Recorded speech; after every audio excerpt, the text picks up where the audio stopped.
These are 10 quest games ranked from easiest to hardest. The first game on this list is Rec Room. If you don't think that this game is the hardest game ever made, then get out of here. I'm just kidding. Rec Room is first on this list because it is by far the easiest game on the list. And stay till the end because I guarantee you your favorite game is going to be there. Speaking of easy games, in Rec Room, all you do is literally join a lobby and talk to people who are probably younger than you, younger than me. There's nothing hard about that, talking to people. I mean, it might be difficult for introverts. Besides that, hopping in and joining just talking is completely fine. You could definitely join a world where there are like game modes because it's kind of like Roblox and the difficulty could rank, but in terms of the base game, it's pretty simple. Most of this game is a cakewalk and that's why it's at the bottom of this list. It is a 1 out of 10 in difficulty. By the way, I'll be rating every game's difficulty at the end of the section, so stay tuned. Next on our list is VR Chat, and it's literally just the same as Rec Room, except that there are definitely older people on the game and more annoying people with crazier avatars that you probably couldn't even imagine in a million years. The reason why this game is higher than Rec Room is because how it's only slightly harder because of the different types of people on the game. Honestly, there's barely a difference and they're both kind of ranked similarly, but this game gets a 2 out of 10. Now, Super Hot. This is one of the most iconic VR games of all time, not just on Quest, but on PC as well. This game requires James Bond, Agent 007 skills that only I and my subscribers have. If you aren't a subscriber of mine, then you do not have this skill. But if you want it, you can go ahead and subscribe if you want. Super Hot is way more difficult than VR Chat or the other game from earlier, so don't be freaking out because I put this game right above one of the easiest games to play of all time. Super Hot has way too many levels that are just impossible for a legend like me. I remember on one Sunday, I decided to load up Super Hot and I went through many levels, destroying every red guy that came in my way, until eventually I reached a level that for some reason I could not beat within the first 3 tries, and then the next 5 tries. Eventually I did it so many times I just couldn't beat the level and I quit the game and refunded it immediately because I had it for under 2 hours. This game is a 6 out of 10 in difficulty because of required skills needed. The next game on our list is Among Us VR. Now you may be wondering, how in the world is this game more difficult than Super Hot? Well, this is a kid's game, so you're like,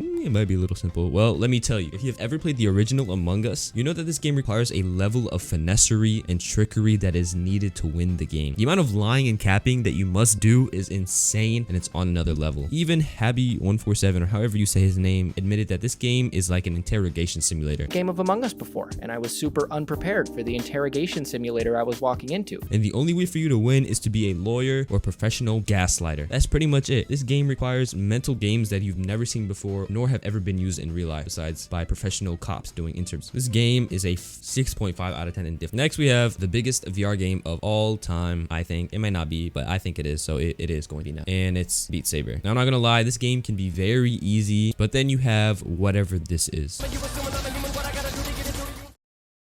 You see, this game looks harmless under the surface until you decide that one day you want to try harder songs and levels just for you to have a broken Quest controller, or if you have the Quest 3 controller, a broken finger. If you have a Quest 3, then just pray your fingers are still intact and are in shape and they're not going to be looking in all different types of directions. This game's a 7 out of 10 in difficulty just because of those harder levels. Next, we have Population 1. This is the PUBG of VR. If you don't know what this game is, then you're going to have to go check it out or you're just lame. The reason why this game is above Beat Saber is that in this game, once you die, it's over for you. You got to restart and it's just awful. One day I had a teammate named Brady 112, and I'm going to tell you why he was the worst teammate I've ever had. We loaded into a game and he had a mic. Next thing you know, we are on the battleship thingy and we're ready to land. So since we're deciding where to land, I'm telling him where to pick a drop spot, and tell me why this guy decides to jump out completely randomly before I even get to finish talk. So I had to chase after him so we can land together. But that's not the reason why he was the worst teammate I've ever had. This next thing that he did is the reason why he was the worst. Somehow we lasted all the way until the end of the game, until out of nowhere his mom barged into the room and called him and told him to get off the game. Like, are you serious? We are at the end of the game and you have to leave. And the worst part is he didn't even argue. He said yes ma'am and left the game. Like, that's it? If that was me, I would tell my mom, give me a few minutes, I am about to win and destroy everybody. But of course, like the G I am, I went ahead and won the game by myself without him. But I mean, how like dumb do you have to be just to leave right at the end? Like just give it a few minutes, bro. We would have won. This game is a 7 out of 10 in difficulty. Named after the psychologist, Pavlov is an FPS game that is next on our list, ahead of Population 1. Now, you might be thinking that Pavlov is easier than Population 1. I'm going to be saying that you're completely wrong. The reason why Pavlov is harder than Population 1 is for 3 reasons. First off, you can heal in Population 1 during a fight. In Pavlov, if you are ever caught lacking, then it's over for you. It's literally dunzos for you and your friends. It doesn't matter what situation you're in. You get caught, you're back facing the enemy, dude, just turn off your headset. The second reason why Pavlov is easier than Population 1 is because in Population 1, you don't have to aim in at all to hit your targets. It's a lot easier to aim. In Pavlov, good luck trying to even hit anybody with a sniper. Try no scoping in that game. You're not gonna hit a soul. You have to physically aim and reload every single weapon in the game, and it makes it way more tedious population. And finally, the third reason why Pavlov is harder than Population 1 is because a gunfight is literally 2 seconds compared to like a 2 or 3 minute fight in Population 1, which is kind of on the longer side. So I'll say about a minute,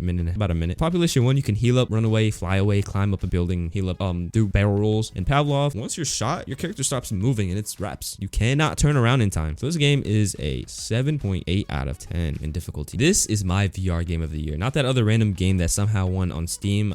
I've never heard of it, but Dungeons of Eternity, man. This game is so hard. I don't know why. Like, it's super duper hard. This is a game where you join a dungeon either by yourself, which I do not recommend, or with a friend, which you should probably do. Play with multiple friends. The problem with this game is that everything requires hand motion of some sort. Climbing, well, not climbing, but slashing, using your bow and arrows. There's no button to automatically swing or switch weapons or use your shield. This game is all physical, bro. You might as well be inside the game yourself instead of playing it in VR. Not only that, but this game has different difficulty levels. And I promise you, as soon as you switch the difficulty to 1 tier above, you are cooked. It's like you're playing a whole new game. New mobs, new everything. This game is so difficult. I just couldn't tell you why. I spent so much time in a dungeon just to die at the very end because I had no potions to heal. Bro, this is one of the best games on the Quest of all time, and it's amazing. I give it a 9 out of 10 in difficulty, and for a bonus, 9 out of 10 in amazingness, because this game is fantastic. Next on our list, now everybody say rest in peace in the comments down below to one of the first Quest 2 games I've ever played on my life when I first got the Quest, and that is Echo VR. We all know this was a free, fun, amazing competitive game that was taken from us one fateful day for absolutely no reason whatsoever. We didn't deserve this, but alas, we have on. Echo VR is not the type of game that you can just pick up and play for the first time and have fun. When I first played the game, I was completely useless and I had zero fun. But of course, knowing me, I became the GOAT after a while, but it was just way too hard for somebody to just join up and just have fun. It's really difficult. At the same time, the game's quality was so high, it was almost like the perfect game that we could have had. Anyways, this game is a 9.5 out of 10 in difficulty score. It was amazing. I loved it. I loved it a lot. It was a great game. Finally, this is the game that every one of you guys are watching.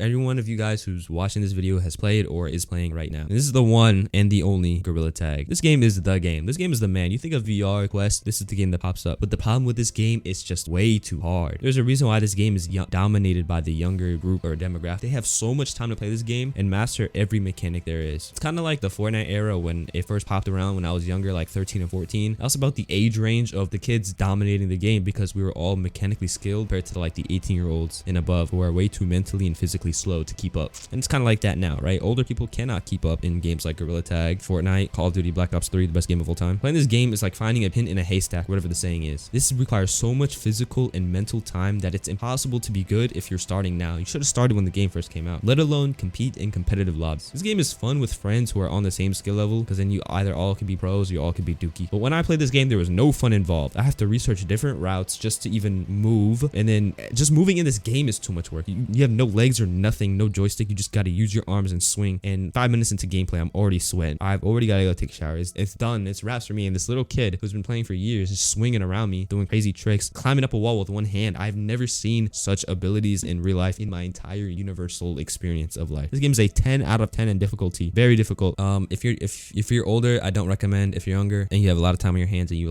like elementary or middle school or like early high school, then I recommend. If you guys enjoyed this video, let me know in the comments down below what you want to see.